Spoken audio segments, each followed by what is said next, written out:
Today we'll be reading 1 Samuel 4 through 8.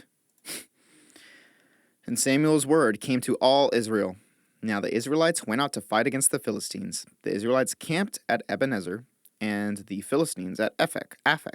The Philistines deployed their forces to meet Israel, and as the battle spread, Israel was defeated by the Philistines, who killed about 4,000 of them on the battlefield. When the soldiers returned to camp, the elders of Israel asked, "Why did the Lord bring defeat on us today before the Philistines? Let us bring the ark of the Lord's covenant from Shiloh, so that he may go with us and save us from the hand of our enemies." So the people sent men to Shiloh, and they brought back the ark of the covenant of the Lord Almighty, who is enthroned between the cherubim. And Eli's two sons, Hophni and Phinehas, were there with the ark of the covenant of God. When the ark of the Lord's covenant came into the camp, all Israel raised such a great shout that the ground shook. Hearing the uproar, the Philistines asked, "What's all this shouting in the Hebrew camp?" When they learned that the ark of the Lord had come into the camp, the Philistines were afraid. "A god has come into the camp," they said. "Oh no! Nothing like this has happened before. We're doomed! Who will deliver us from the hands of these mighty gods? They are the gods who struck the Egyptians with all kinds of plagues in the wilderness. Be strong, Philistines! Be men, or you will be subject to the Hebrews as they have been to you. Be men and fight!" So the Philistines fought, and the Israelites were defeated, and every man fled to his tent. The slaughter was great. Israel lost 30,000 foot soldiers. The ark of God was captured, and Eli's two sons, Hophni and Phinehas, died. That same day, a Benjamite ran from the battle line and went to Shiloh with his clothes torn and dust on his head. When he arrived, there was Eli sitting on his chair by the side of the road watching, because his heart feared for the ark of God. When the man entered the town and told what had happened, the whole town sent up a cry. Eli heard the outcry and asked, "What is the meaning of this uproar?" The man hurried over to Eli, who was 98 years old and whose eyes had failed, so that he could not see. He told Eli, "I have just come from the battle line. I fled from it this very day." Eli asked, "What happened, my son?" The man who brought the news replied, "Israel fled before the Philistines, and the army has suffered heavy losses.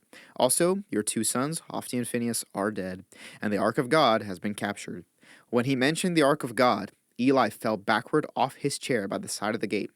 His neck was broken, and he died, for he was an old man, and he was heavy. He had led Israel 40 years.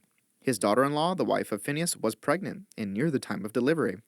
When she heard the news that the ark of God had been captured and that her father-in-law and her husband were dead, she went into labor and gave birth, but was overcome by her labor pains.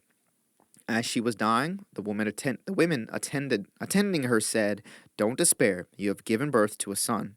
But she did not respond or pay any attention. She named the boy Ichabod, saying, "The glory has departed from Israel." Because of the capture of the ark of God and the deaths of her father-in-law and her husband, she said, The glory has departed from Israel, for the ark of God has been captured." After the Philistines had captured the ark of God, they took it from Ebenezer to Ashdod. Then they carried the ark into Dagon's temple and set it beside Dagon. When the people of Ashdod rose early the next day, there was Dagon fallen on his face on the ground before the ark of the Lord. They took Dagon and put him back in his place. But the following morning, when they rose, there was Dagon fallen on his face on the ground before the ark of the Lord. His head and hands had been broken off and were lying on the threshold. Only his body remained. That is why, to this day, neither the priests of Dagon nor any others who enter Dagon's temple at Ashdod step on the threshold. The Lord's hand was heavy on the people of Ashdod and its vicinity. He brought devastation on them and afflicted them with tumors. When the people of Ashdod saw what was happening, they said, "The ark of the God of Israel must not stay here with us, because his hand is heavy on us and on Dagon our God." So they called together all the rulers of the Philistines and asked them, "What shall we do with the ark of the God of Israel?" They answered, Have the ark of the God of Israel moved to Gath." So they moved the ark of the God of Israel. But after they had moved it, the Lord's hand was against that city, throwing it into a great panic. He afflicted the people of the city, both young and old, with an outbreak of tumors. So they sent the ark of God to Ekron.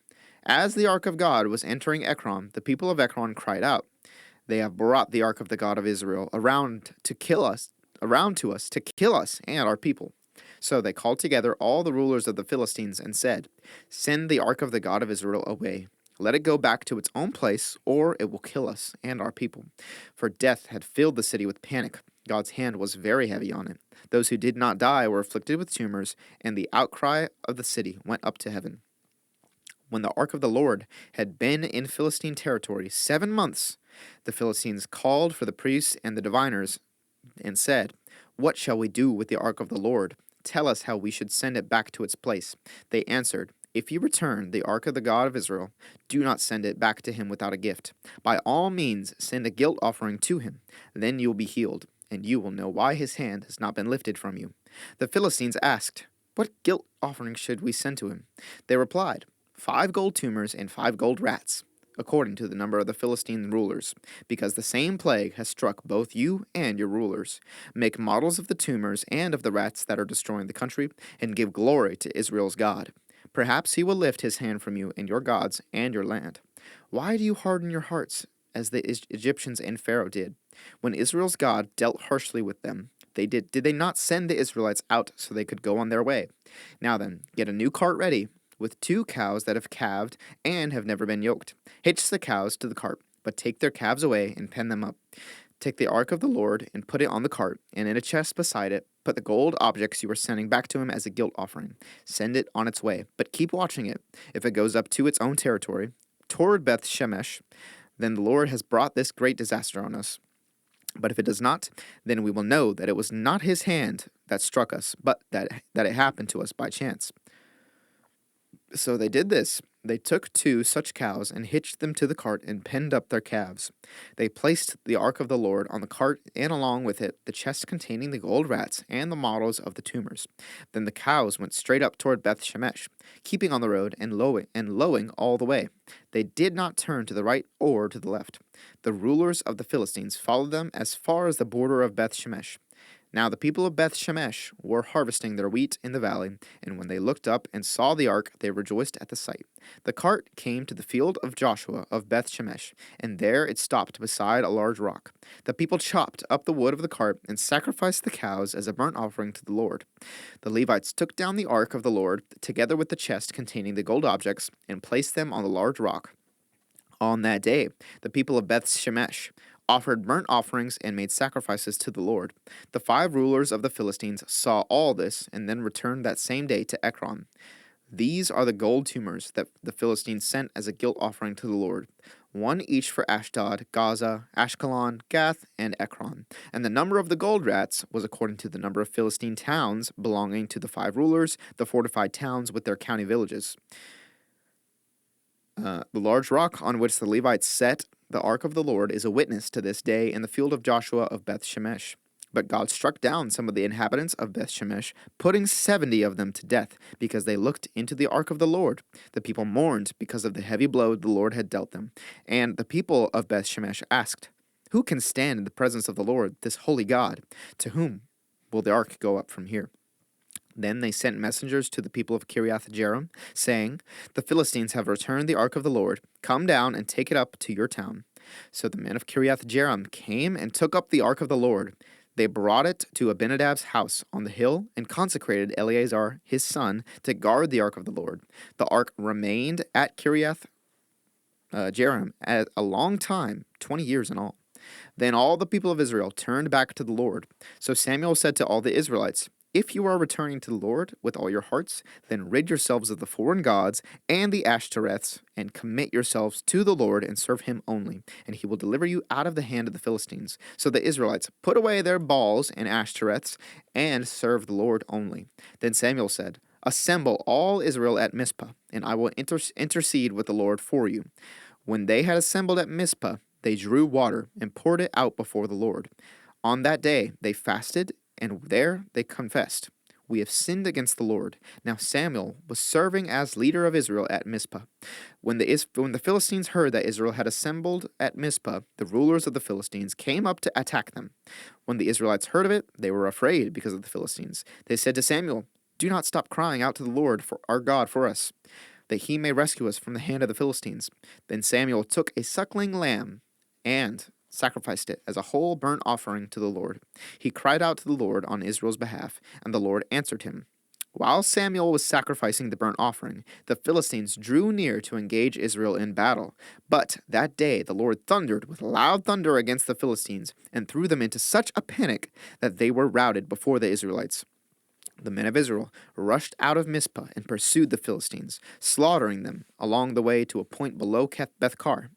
Then Samuel took a stone and set it up between Mizpah and Shen. He named it Ebenezer, saying, "Thus far the Lord has helped us." So the Philistines were subdued, and they stopped invading Israel's territory. Throughout Samuel's lifetime, the hand of the Lord was against the Philistines. The towns from Ekron to Gath that the Philistines had captured from Israel were restored to Israel, and Israel delivered the neighboring territory from the hands of the Philistines.